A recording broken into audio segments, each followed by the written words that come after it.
Um bom sábado para todos. Me ajudem. Título da lição e verso. Selo de Deus ou a marca da besta? Okay. Verso. Grandes e admiráveis são as tuas obras, Senhor Deus, Todo-Poderoso. Justos e verdadeiros são os teus caminhos, ó Rei das nações. Ok, o texto de Apocalipse, capítulo 15, verso 3. Antes da gente comentar o tema da lição, vamos para o auxiliar. Dá uma olhadinha o que a gente tinha para aprender essa semana, o que a gente tinha como modificação de motivação ou sentimento para essa semana e, por fim, qual a mudança de prática deveria ocorrer em nossa vida a partir do estudo que fizemos juntos durante a semana. Primeiro objetivo de conhecimento, o que a gente tinha para aprender essa semana com a lição que estudamos. À vontade. O significado do selo de Deus e da marca da besta, que caracterizarão, respectivamente, o povo de Deus e os que adoram a besta, nos últimos dias da história humana. Ok, então, repartindo esse objetivo em pedaços para a gente entender o que a gente tinha para aprendizado dessa semana. A primeira coisa para aprender é que existe um significado por trás dessas duas questões, o selo apresentado no capítulo 13 e no capítulo 14, o selo da besta, e o inverso disso, como significado recorrente, o selo de Deus. O que significa isso, a partir da referência bíblica e o que isso traz de aprendizado para nós. Na carona disso, quando apresenta a questão respectiva, ou seja, que o povo de Deus também tem uma estrutura de selamento, que características são essas que aparecem nesse fenômeno do selamento, de forma prática, no povo de Deus e naqueles que não servem a Deus? Como compreensão disso, a gente deveria ter um sentimento, uma motivação que modificaria a nossa forma de enxergar as coisas. Que sentimento é esse? O significado espiritual do selo como sinal de um relacionamento pessoal com Deus, a quem adoramos. Portanto, se de um lado tem a parte prática, histórica, fenomenológica deste selo e o seu significado, por outro lado tem algo que acontece dentro do indivíduo, que é a parte espiritual, que significa ou traz significância a esse selamento. E essa parte espiritual tem a ver com o relacionamento pessoal com Deus e com a adoração, que são os dois elementos que estudamos na lição da semana passada. O sentido correto da palavra adoração e como isso é o que vai dividir a história do mundo em dois na perspectiva bíblica, e de que maneira essa estrutura de adoração impacta a nossa estrutura de elementos internos de sentimento, dando um significado distinto à vida. Qual é a prática para a qual deveríamos nos mover a partir dessa compreensão e dessa motivação? Renovar o compromisso com o Criador e Salvador, a fim de assegurar que pertencemos ao exército de Deus e não ao do diabo.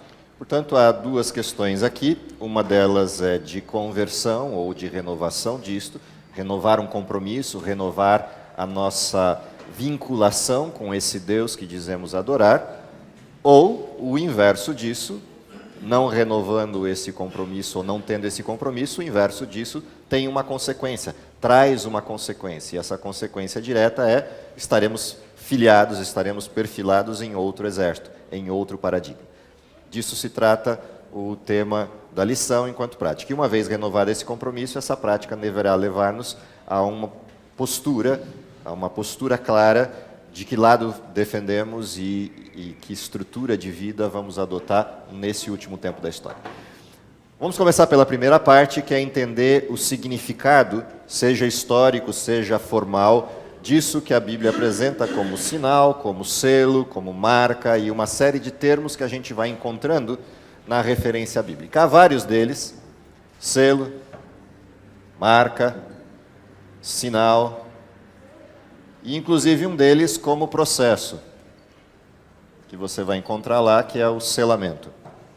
Quando você observa os temas, quando você observa essas referências e vai trabalhando essas referências a partir dessas palavras, não é raro que a gente se confunda nos termos e aplique equivocadamente os termos ou até sobreponha os termos como se fossem uma coisa só. E na realidade não são. Pelo menos não nos textos em que estão abordados, não na forma como eles estão referenciados lá.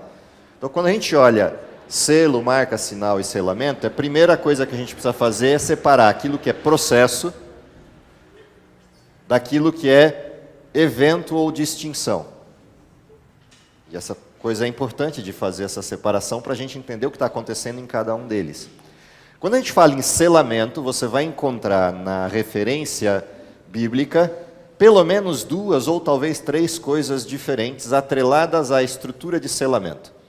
Você tem uma coisa que aparece na Bíblia sobre selamento, que é a vinculação dessa palavra à pessoa do Espírito Santo. Você vai ver essa definição lá. Você vai ver uma outra vez, um outro momento em que aparece a palavra selamento, ou a abordagem de selamento, que é um momento de distinção, ou de eleição, ou de escolha.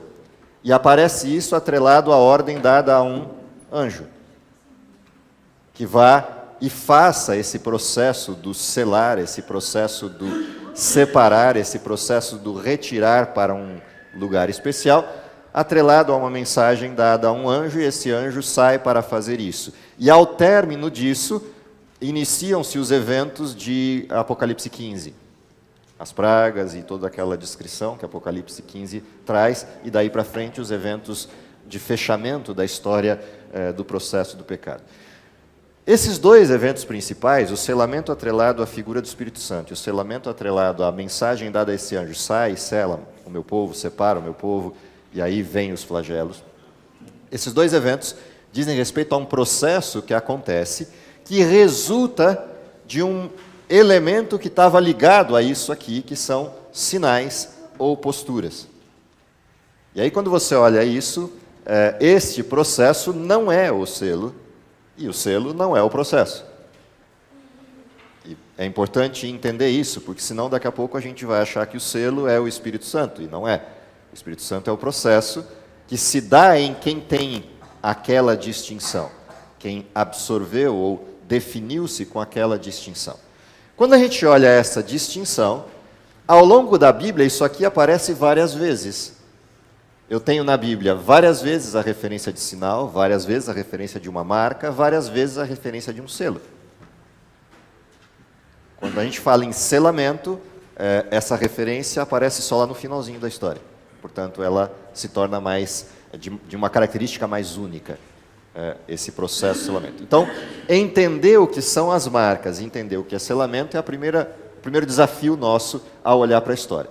Se a gente divide a história ao longo do tempo, e para facilitar a vida eu vou pôr lá, para não ter que desenhar todo o processo, quando a gente olha a história a partir de uma referência temporal, vocês vão lembrar disso, eu trabalhei com esse tema há um tempo atrás em uma das lições.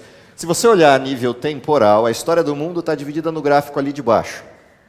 Você tem o Éden, você tem o período antes de Cristo, pós-Éden e antes cruz, você tem o período pós-cruz e antes Éden, e o período final, que é o Éden eterno. Nós estamos vivendo o hiato entre 2 Édens, o hiato entre 2 momentos da história.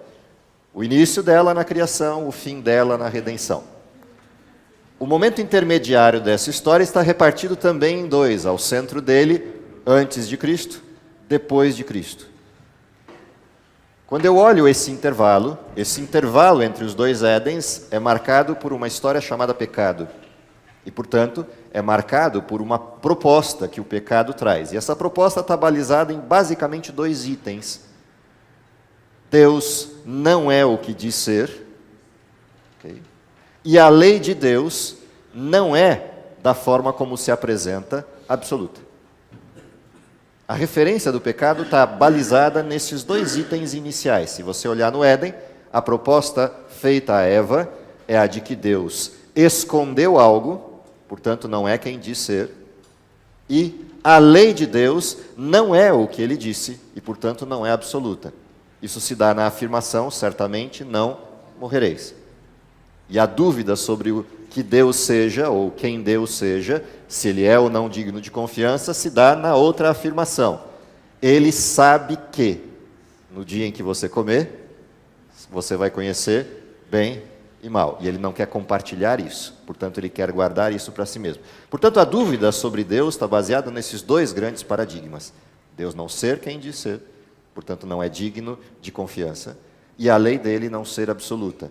Ela é uma ficção, é uma farsa. Dado que é assim, toda a história que segue depois da aceitação por Eva e por Adão dessas duas referências, há um desligamento de Deus, afinal de contas eu não confio mais nele, e há um desligamento da lei de Deus, porque eu não confio mais nela.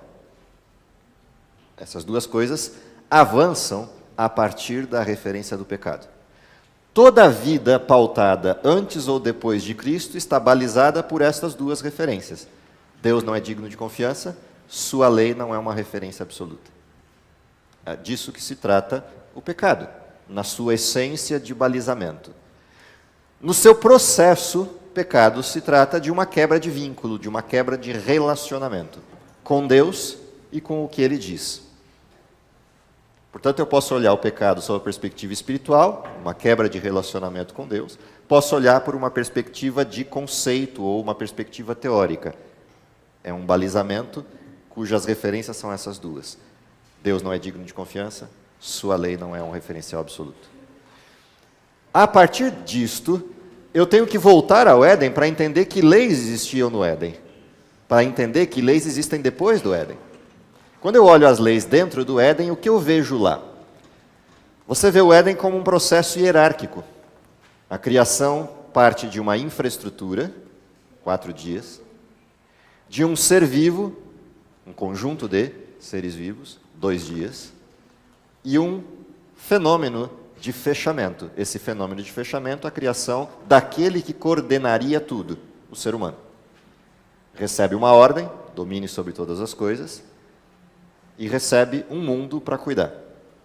E a criação é vista como muito boa. Mas não terminou. A grande pergunta é, ok, o mundo é dominado pelo homem, pelo ser humano, o ser humano manda no mundo. Quem manda no ser humano? A criação se fecha no dia seguinte, quando Deus estabelece um novo paradigma, que é a criação do 7º dia, Gênesis 2. E em Gênesis 2 você vai encontrar uma referência. Terminou Deus sua obra no 7º dia. E essa obra que como o Criador fizera, e desta obra que como o Criador fizera, descansou, abençoou o dia e santificou o dia. Portanto, há uma referência temporal, um hiato temporal criado aqui, que a cada 6 dias se repete. E a cada 6 dias o ser humano é lembrado de uma referência. Que referência é essa? O sábado. Deus criou. Portanto, há alguém acima de mim e a quem eu tenho que ouvir e em quem eu confio e de quem eu dependo. O mundo depende de mim e eu dependo de Deus. E essa vinculação de autoridade passa a ser um ciclo contínuo na Terra. Todos os que viveram no Éden tinham certeza disso e esperavam por isso.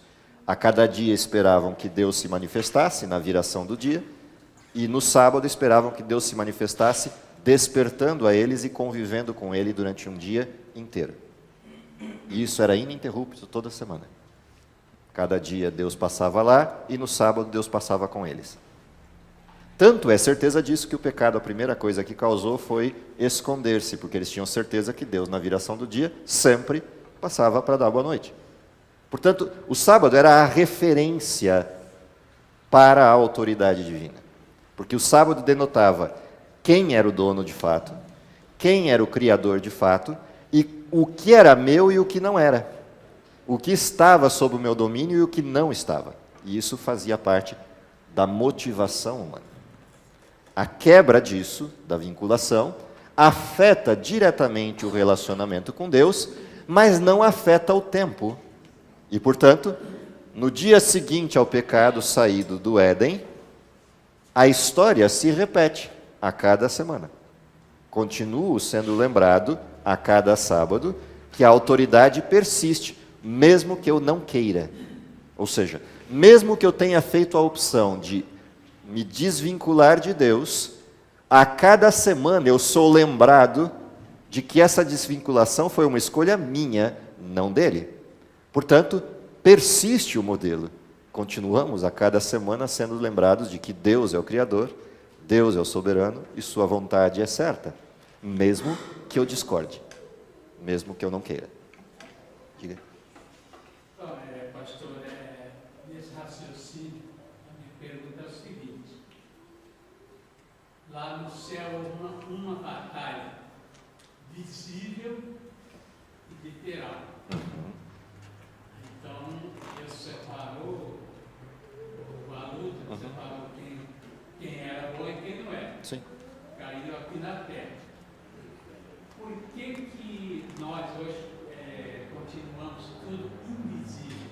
Por que quando eu vou andando, deparo com um perigo e o meu anjo, segundo todos nós temos um anjo, olha, visivelmente, não pare porque é perigoso. Né? Mesmo a Bíblia falando, Jesus falou, bem-aventurado que não vê e crê. Mas tua resposta está aqui.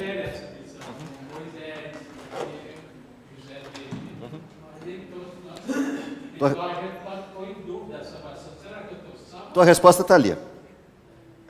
Quando a gente coloca a questão do paradigma humano e não do paradigma divino, lembre-se que a história do pecado ela está balizada em sujeitos que viram, não em sujeitos que tinham uma perspectiva. Adão e Eva não precisavam de fé para crer em Deus. Ok? Crer em Deus não era uma questão de fé. Deus estava em pessoa na frente deles. Essa é a questão. O problema é que, tendo Deus fisicamente presente, eles fizeram uma opção pela não fé. Ok? Eles não precisavam de fé para crer em Deus, mas eles passaram a ter uma opção para não fé. Não em Deus, mas no que Deus diz. Uma coisa é eu acreditar em Deus, no sentido de que Ele exista. A outra é eu acreditar no que Ele diz. Uma coisa é eu acreditar que Deus seja Deus e me criou. Não precisava de muita experiência para isso, bastava ter aberto os olhos assim que virou de barro para carne. Para isso não precisa fé. A outra coisa é acreditar que Ele tem o poder que diz ter. E que Ele seja quem diz que é. Portanto, quando Satanás levanta a tese de que Deus não seja quem é e de que a sua referência de palavra não seja a autoridade que tem, ele abre um espaço para isso que está ali, que é a incredulidade. Que a gente às vezes confunde, eu falei disso ontem na lição de manhã lá no colégio, aqui no colégio na meditação, a incredulidade não é a ausência da fé. O processo da incredulidade, por isso a grande dificuldade humana, é que a incredulidade não é a abolição da fé, mas é crença. A incredulidade é só a troca do objeto da crença. Não é a falta de fé. Eu troco a crença numa verdade por uma crença numa mentira. E, portanto, continua sendo balizada por fé. Só que tem um problema. No momento em que eu faço essa troca, eu corto o vínculo com Deus e digo, não quero o Senhor na minha vida. Eu duvido de que o Senhor seja quem é. E Deus tem que respeitar a minha escolha. E por respeitar a minha escolha, quem se distancia de Deus não é Deus, somos nós. E ao fazermos isso, quebra-se o vínculo de contato. E ao quebrar-se esse vínculo de contato, todas as questões do lado de lá da história ficam restritas ao lado de lá da história, porque eu saí disso e me tornei um sujeito desligado de Deus.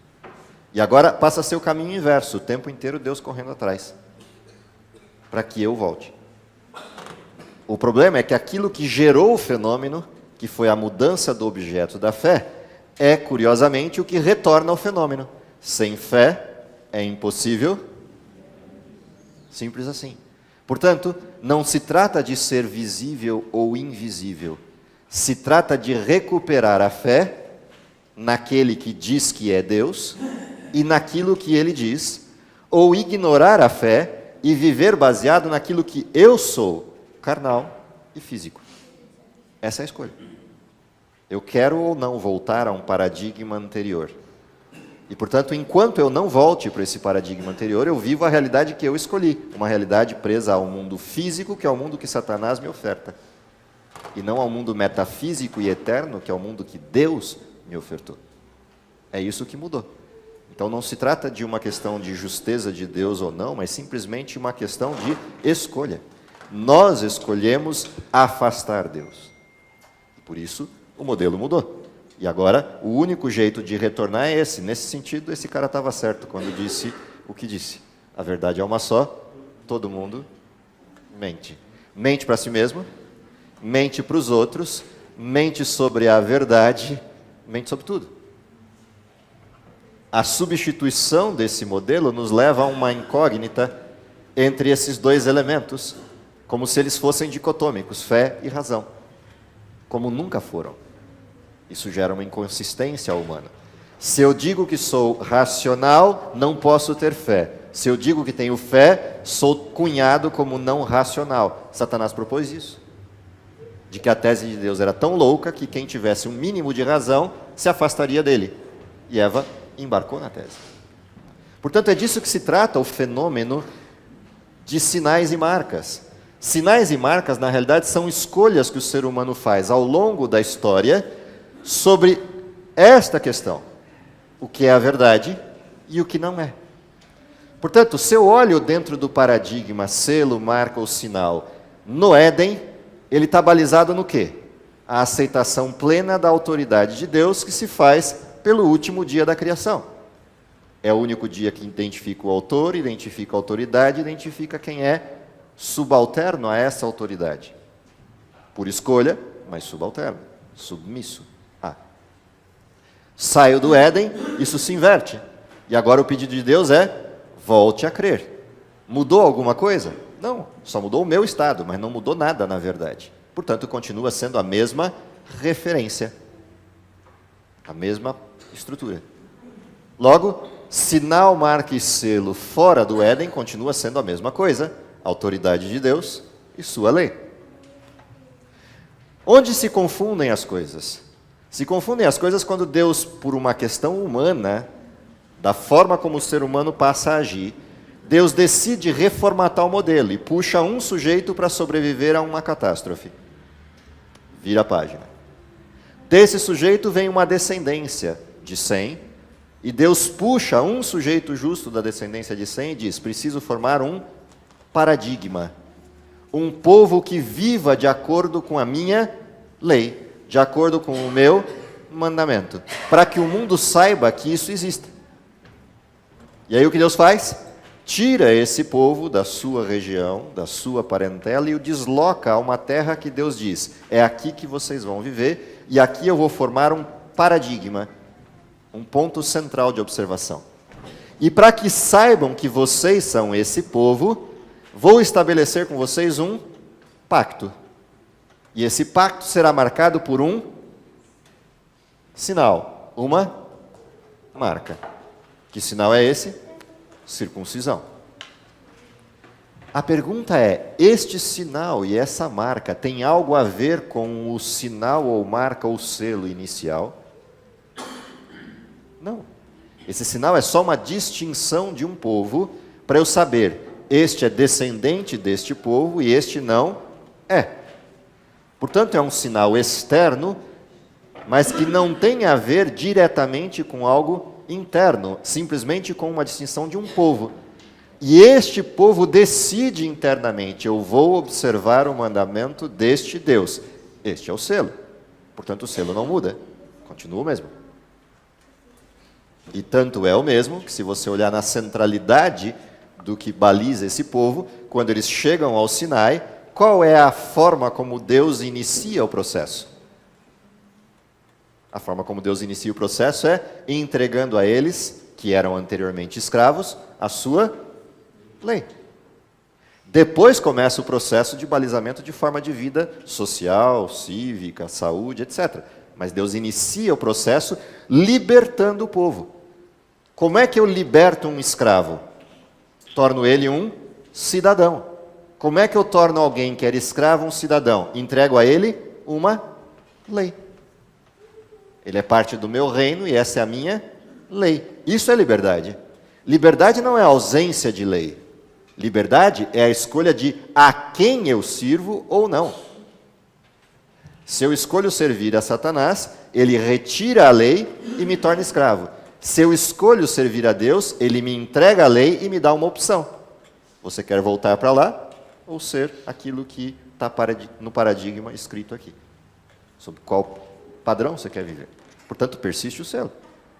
Quando eu chego na cruz, o que ocorre na cruz? O cumprimento de uma promessa feita no início do processo, que é, eu vou vir e vou ser vitorioso sobre a tese. A tese é impossível viver sob a lei de Deus. A tese é impossível confiar em Deus. Jesus vem e prova o quê? Que é possível confiar e obedecer a Deus. Portanto, Adão estava errado, estava equivocado. Eva estava errada, estava equivocada, quando tomaram a decisão. Ao terminar esse processo, ele, como voluntário, é o que a gente ouviu no sermão, se oferta para morrer, em lugar daquele que deveria morrer porque era pecador. E como justo, um justo se oferta voluntariamente pela vida. Isso significa o quê? Que a lei continua existindo, porque a lei exigia morte. A lei exigia que aquele que peca deixe de existir. Portanto, livre-arbítrio dado à criatura não é para viver mal. Livre-arbítrio é viver com Deus ou não existir. Livre-arbítrio é viver a felicidade que Deus projetou e a perfeição com que Ele criou, ou não existir. Nunca houve a opção de viver sem Deus, porque vida só existe em Deus. João capítulo 1, verso 4. Nele estava a vida e a vida era a luz dos homens. Não há uma terceira via. A via é existir com Deus ou não existir. Dentro deste paradigma, o que a cruz faz? Prova a tese. Se houvesse possibilidade de existir sem Deus, ou se houvesse possibilidade de não pagar o pecado, qual seria o resultado? Não se precisava de cruz. A cruz é a prova de que a lei é vigente e perene. Então significa que, porque a cruz aconteceu, quem vive depois dela não precisa da lei. Paulo responde isso com de jeito algum, de forma nenhuma. Antes, conhecemos o pecado por causa da lei. Portanto, ela é perene, enquanto existir pecado, na forma em que ela está. O curioso da lei é que, se você olha a lei dada no Sinai, que é em tese a mesma lei dada no Éden, o que foi acrescido à lei do Sinai que não existia no Éden?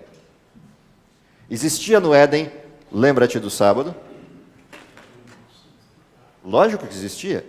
A partir do 7º dia da criação, passou a existir continuamente. Lembra-te do sábado, para o santificar. 6 dias fará só. Isso estava no Éden. Existia no Éden, honra teu pai e tua mãe? Sim, o fim de Gênesis 2.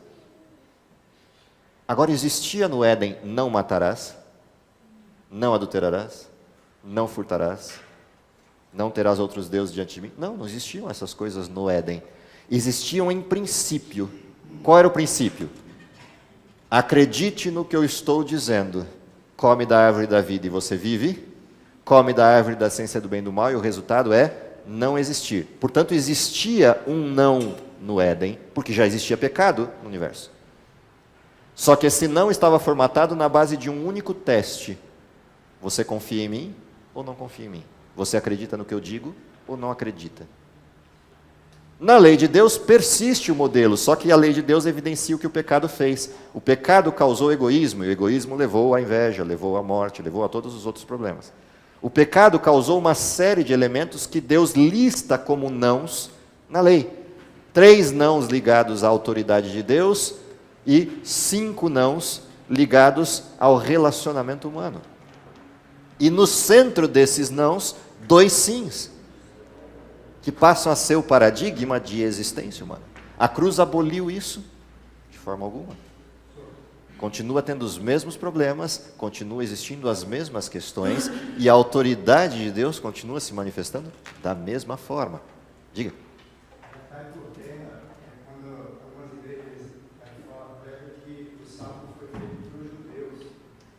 Se o sábado foi feito para os judeus, a pergunta é, eu tenho que jogar fora Gênesis capítulo 1 e 2? A segunda pergunta é, eu tenho que jogar fora o que aconteceu até o dilúvio? A terceira pergunta é, eu tenho que jogar fora o que aconteceu até Moisés? A pergunta é, eu tenho que jogar fora o que está em Isaías 66, que é o que acontece depois do cruzamento daquela letrinha DC? Quando o Éden se manifestar na forma perfeita outra vez, o que chamamos usualmente de céu ou de nova terra, que está dito em Isaías 66, de um sábado a outro, de uma lua nova a outra, virá toda a carne perante mim, no meu santo monte, para adorar. Portanto, é perpétuo o que estava no primeiro Éden. O que não é perpétuo é o pecado. O que aconteceu no intervalo e que está previsto em 8 dos 10 mandamentos, isso será extinto e voltaremos ao paradigma inicial. Deus é quem diz ser e eu acredito no que Ele disse. Portanto, qual sempre foi o selo, a marca ou o sinal distintivo do povo de Deus?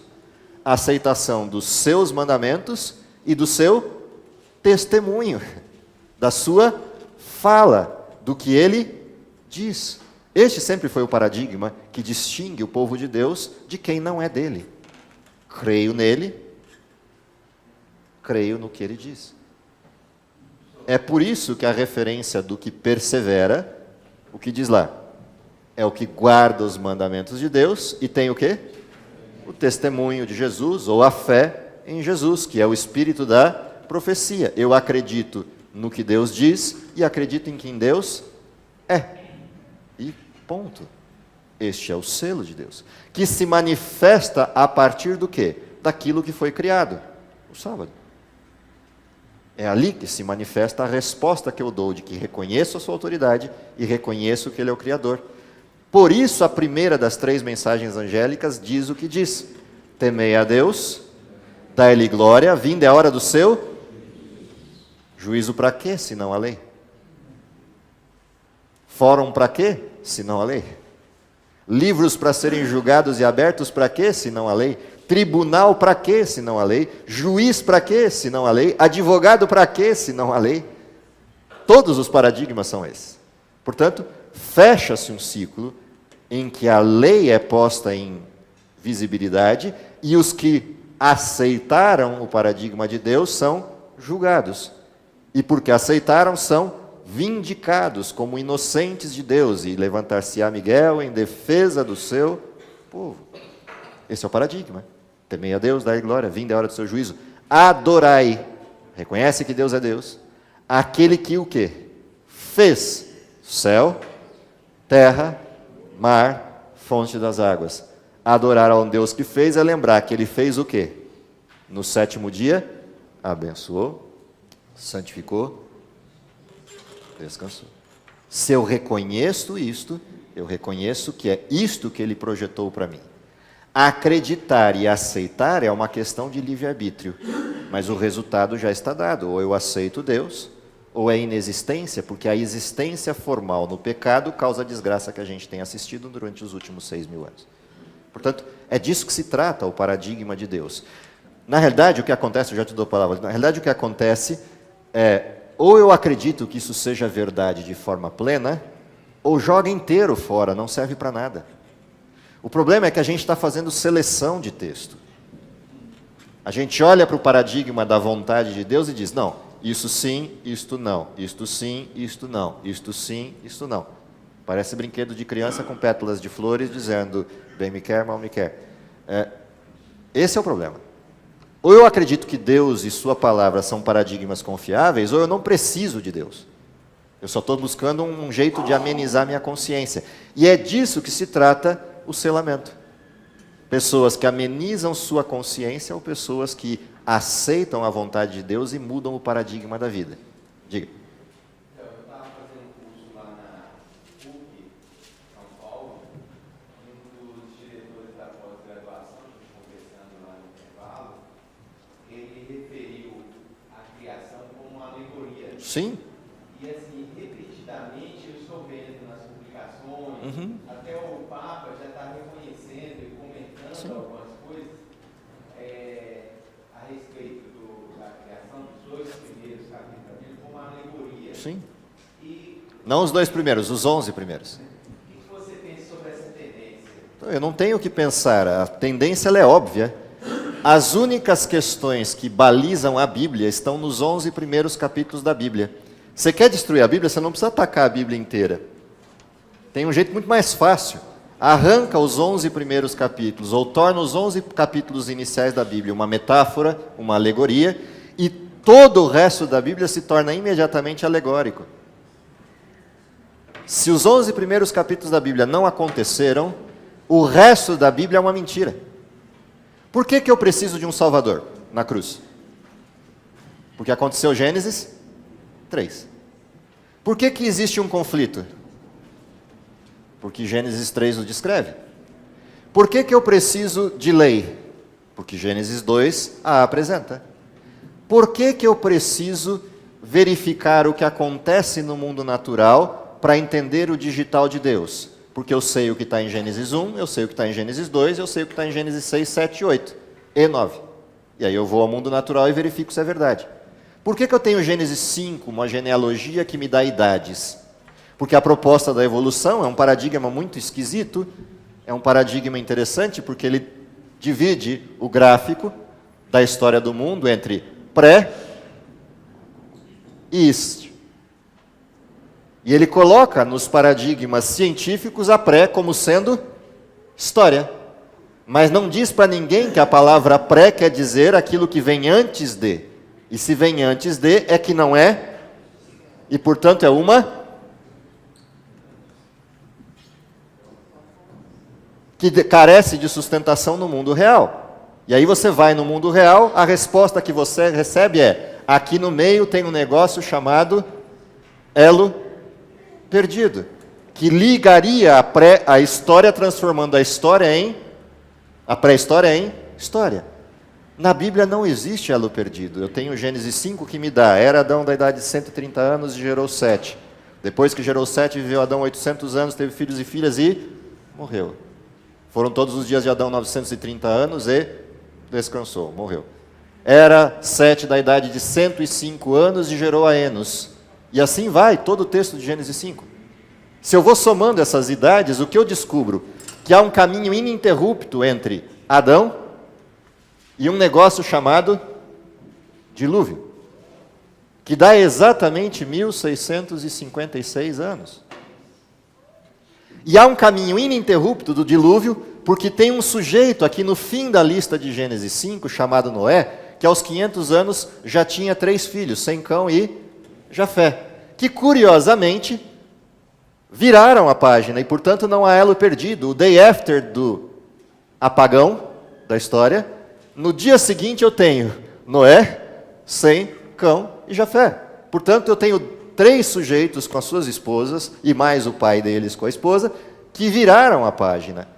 Portanto, eu tenho o ciclo RG, o DNA, do sujeito que sobreviveu à catástrofe. Diferente da proposta da pré-história, que tem um buraco aqui no meio que eu não sei quando se deu, porque eu não tenho nenhum ciclo RG ou nome de nenhum Neandertal ou pré-humanoide. É um buraco de história aqui no meio de 1 milhão e poucos anos. Coisa trivial. Na proposta bíblica não há buraco. E o curioso, a gente vai até a cruz como uma geração ininterrupta chamada o quê? Israel. Portanto, eu posso ir lá e verificar a genealogia desses sujeitos e voltar até onde? Por que eles são chamados de semitas? Filhos de? Volta às gerações e você vai chegar onde? Em Sem, que é filho de Noé. Não há elo perdido. Vai ao mundo natural e procura os elementos que comprovam essa catástrofe. Estão espalhados por tudo que é canto. Canyons por todos os lados, o maior deles, o Grand Canyon americano. Canyons formados em 6 dias, como o Walla Walla, que mostram que canyons daquela espécie, com aquele tipo de configuração, só se formam de maneira muito rápida, por um processo de fluidez de água em grande quantidade. Canyons formados em baixa quantidade dependem de pouca água e muito tempo. Mas todos os canyons que a gente conhece no mundo dependeram de muita água em pouco tempo. Vai olhar as rochas, as quebras, as estruturas, olhe os anéis, as estruturas de cobertura rochosa, os anéis de polônio, os halos de polônio, e veja o tempo necessário para a configuração deles. Vai ao mundo fóssil, me explica como é que eu tenho fóssil de animais marinhos no topo do Himalaia, como é que eu tenho o Lago Salgado no alto da cadeia andina, no Chile, como é que eu tenho fósseis de peixes marinhos no alto das montanhas do Chile, na região do Aconcagua e outras, como é que eu tenho no deserto do Atacama 60, 70 esqueletos de baleias fossilizados no meio do deserto do Atacama, como é que eu tenho um lago de sal formado na base do Himalaia, o sal rosa que o pessoal criou crendices ao redor dele. O mundo está recheado por todos os lados de estruturas que demonstram essa catástrofe universal, a ponto de já não haver dúvida sobre a catástrofe, mas a dúvida sobre a causa. Portanto, o que está sendo questionado não é se a catástrofe existiu ou não, a Pangeia mostra isso, a Terra se dividiu, as estruturas dos continentes se espalharam, as fissuras do Atlântico, do Pacífico, da estrutura do Índico, mostram isso. O problema não está em acreditar que a catástrofe houve ou não, ocorreu ou não. A discussão está sobre o autor, se essa catástrofe tem origem divina ou se é uma catástrofe natural. Portanto, a briga nunca foi sobre ciência. A briga foi sempre sobre autoridade. Eu quero ter uma autoridade acima de mim ou eu não quero reconhecer ninguém. Eu quero aceitar que existe a metafísica ou eu quero negar isso para ser dono de mim mesmo. É disto que se trata o selo. É por isso que é a adoração. Ou eu adoro a Deus ou a criatura. Ou eu adoro a Deus e o aceito, ou eu sou um egocêntrico que digo que eu sou o dono da verdade. Ou eu reconheço que a natureza humana é má e passo a buscar em Deus a solução disso, ou eu não reconheço isso e exerço a maldade que estará presente na humanidade irremediavelmente. É disso que se trata, é autoridade. Sempre foi. O questionamento sempre foi este. Portanto, o que é o processo do selamento? É simplesmente a entrega de uma promessa. Poder para a proclamação das 3 mensagens e poder para decidir. Todo dia nasce gente, todo dia morre gente. Quando Deus encerra a história? Há um momento em que de fora para dentro alguém precisa intervir na história e chacoalhar a todos e dizer: basta, chega o mal. Já mostrou-se excessivamente maligno, para que ninguém queira voltar para ele. Então agora é uma questão só de decidir quem fica comigo, quem não fica. Essa provocação de fora para dentro é o derramamento do Espírito Santo de Joel 2, que separa o mundo em 2 escolhas possíveis: adorar a Deus ou não Deus. Adorar a Deus naquilo que Ele projetou e da forma como Ele projetou, ou negar isso e se filiar a uma outra tese. E, portanto, não se trata mais de discussões de religiões, vai se tratar simplesmente de discussão de eu aceito a Bíblia como única regra de fé e doutrina, e Deus como soberano do universo, ou eu rejeito isso aqui como ficção, o que é uma opção, e, portanto, rejeito a Deus como soberano do universo. É disto que se trata a escolha. Ah, mas essa escolha é sectária, ela é fundamentalista. A verdade é fundamentalista. Mas não é fundamentalista para o mal e nem para ataques terroristas, como acontece no mundo. A verdade é fundamental porque é verdade. A verdade é básica porque é verdade. A verdade é básica porque é uma só. Não há possibilidade de verdade continuar sendo verdade se ela for parcial. Ela deixa de ser, ela passa a ser relativismo. Se Deus existe, Ele é absoluto. E se Ele é absoluto, a verdade existe. É disso que se trata. Portanto, o que vai distinguir as pessoas aqui é quem acreditar na verdade e quem acreditar na mentira. Isso divide o mundo. Isso permite que Deus execute a sua obra final em Apocalipse 15 e feche o ciclo. Fechado o ciclo, resolveu a conta. A grande pergunta é: o que eu preciso fazer para suportar esse nível de escolha de verdade? O que eu preciso fazer para suportar toda uma massa de pessoas, ou de coisas, ou de elementos ou conceitos que vão dizer que a verdade está para cá, e eu, do lado de cá, dizendo: é loucura? Que tipo de convivência com Deus alguém precisa ter para suportar estar de pé frente à pressão, ainda que caiam os céus? Portanto, liberdade não se trata de escapar de algemas. Liberdade acontece aqui. Onde é o sinal de Deus? Na fronte. Onde é o sinal do inimigo de Deus? Aqui e aqui. Aqui como manifestação da crença na mentira e aqui como reprodução dessa mentira, servindo a este no ataque aos demais. Por isso a perseguição. Na verdade de Deus, o sinal é só aqui. Eu fiz a minha escolha e o meu mundo não é este, embora eu esteja nele. Portanto, a minha ação é aqui. Que tipo de espiritualidade sustenta uma decisão desta ordem e dessa magnitude é o desafio que a lição nos provoca no objetivo prático. O que eu estou fazendo hoje de relacionamento com Cristo para criar a tenacidade necessária para dizer ao mundo, está errado, mesmo que pareça certo. Diga. Professor, deixa eu tentar me expressar. Então, a lei de Deus seria um sinal externo, visível, De uma escolha feita de uma escolha aqui. feita, e o Espírito Santo Te empodera para você se sustentar para isso. dentro de mim, que eu poderia resumir assim, mais do que guardar o sábado, é você aceitar a ação do Espírito Santo em sua vida? Sim. Só que eu aceito isso quando? Aqui? Ou antes?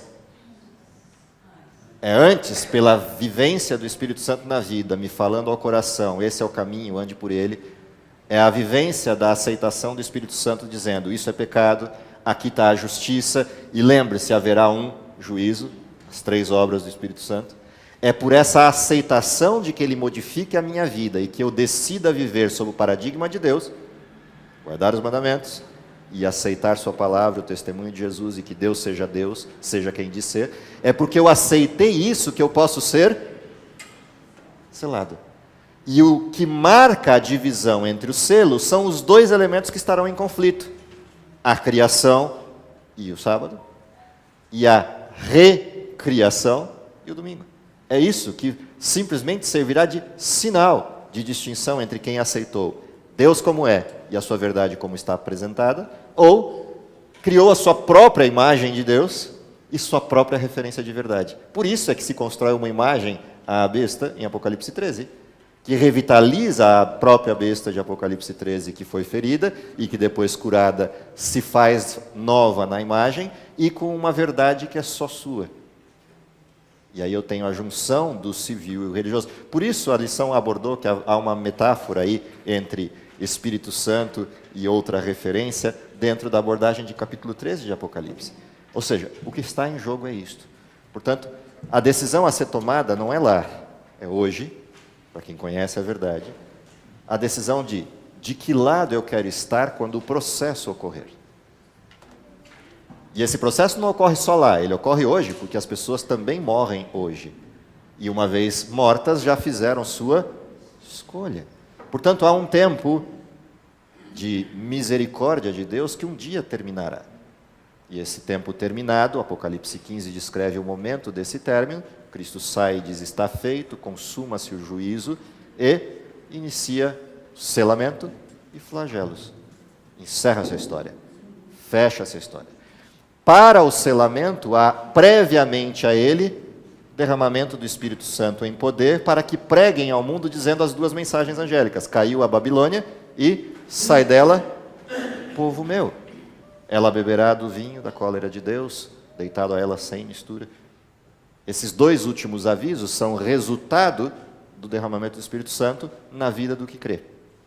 E nesse ato de tempo entre a proclamação do caiu Babilônia e a destruição de Babilônia pelas pragas e pela vinda de Cristo, esse ato é o chamamento aos sinceros que enganados estão vivendo nas diversas ideologias que o mundo está, mas por não saber a verdade. Por isso é necessário um derramamento prévio de poder do Espírito Santo para a proclamação da verdade. E uma última oportunidade e misericórdia de Deus ao mundo. É disso que se trata. Essa queda de Babilônia, aliás, a Babilônia, ela é um movimento, vamos dizer assim, uma mistura de religião com política, Tudo. economia, Ela é uma mistura de todos os poderes da terra em todas as suas dimensões. Sim, tudo junto. É um único liquidificador que mistura tudo isso numa única ideologia contrária a Deus. É disso que se trata. Por isso é difícil a resistência, porque você vai juntar tudo isso num pacote de bondades, solidariedade, família, amor entre os povos, trabalho e renda, religiosidade, tempo disponível, empregabilidade, todos esses elementos juntos ao redor de um dia. Vamos parar um dia para refletir sobre todas essas coisas e dar tempo às pessoas para introspecção e comunhão entre si, confraternização entre os povos. Dizer que isso é errado não será uma tarefa fácil, porque vai parecer absolutamente insano dizer que toda essa promulgação de paz e de segurança está equivocada. E é por isso que Tessalonicenses é claro, quando proclamarem essa paz e essa segurança, haverá repentina destruição. É disso que se trata. A gente está falando sobre o sabá digital, e está havendo uma tendência para isso.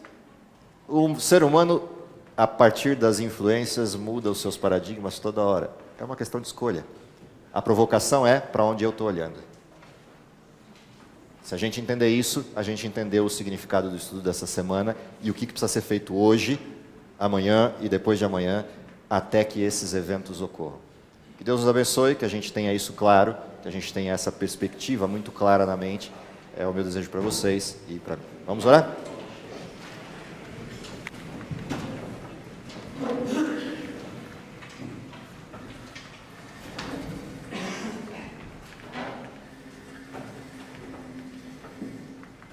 Querido Pai que está nos céus, te agradecemos pelo dom da vida, pelas tuas lições, pelas tuas advertências, pela tua convivência conosco, pela possibilidade que temos de ser salvos a partir da cruz, mas principalmente pela perspectiva da brevidade do tempo em que vivemos e da urgência do tempo em que vivemos.